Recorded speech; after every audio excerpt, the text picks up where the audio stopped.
болохоор эмэгтэй хүний хавтга байгаа. За тэгээ хавтган дээрээ юу дүрсэлсэн бэ гэхээр галт шуу өөрөө мөнхийн амьдралыг бэлэгддэг.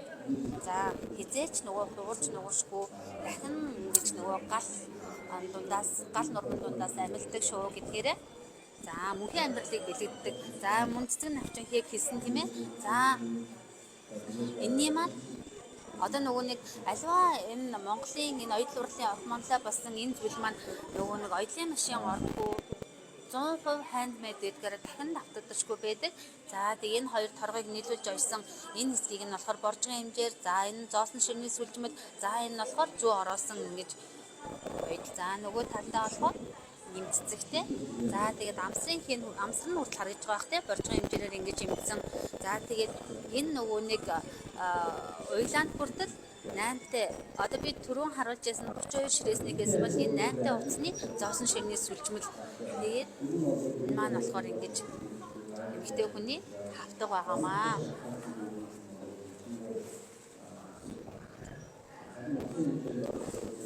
За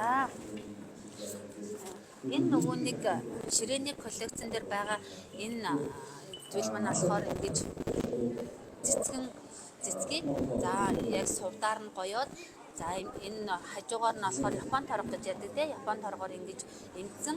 За тэгээд яг энэ хэсгийг ингээ харах юм бол яг энэ дээр байгаа энэ сууд маань өөрөө яг энэ гэр хэлбэртэй харагдж байгаа зү те энэ ингээ ямдан за тэгээд ингээд нөгөө Монгол ах уйгаа дүрслээд ингэж хийсэн.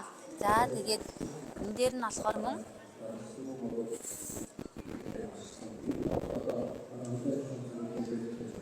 за тэгээд энэ хоолж байгаа хүмүүсийн эдээ ундаа элбэг дэлбэг халуун дулаан уур амьсгал бүрдүүлгүүднээс энэ Монгол хээнүүдийг сонгож хэлсэн байгаа.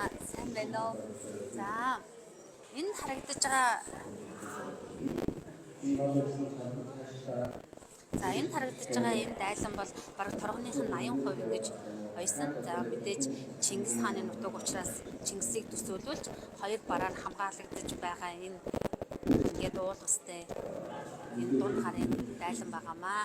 За тэгээ зүү орох урлал гэдэг бол өөрөө мэдээж тухайн хүнээс асар их төвчээр уур ухаан, нүдний уур, гарын уур, сэтгэлийн уур шинкээс гадна тухайн хүнээс маш их төсвөр төвчээр одоо олон цагийн хүч хөдөлмөр шаардж ээж нэг бүтээл 2-2 жил за хамгийн багадаа 4-5 сар ялангуяа нөгөө нэг давхар төрд ажилладаг хүний хувьд бол заавч чөлөөгөөр л хийдэг учраас нэг бүтээл маань 5-6 сар за 5-6 жил болж ч ингэж хүрдэг бүтээлүүд бол байгаа.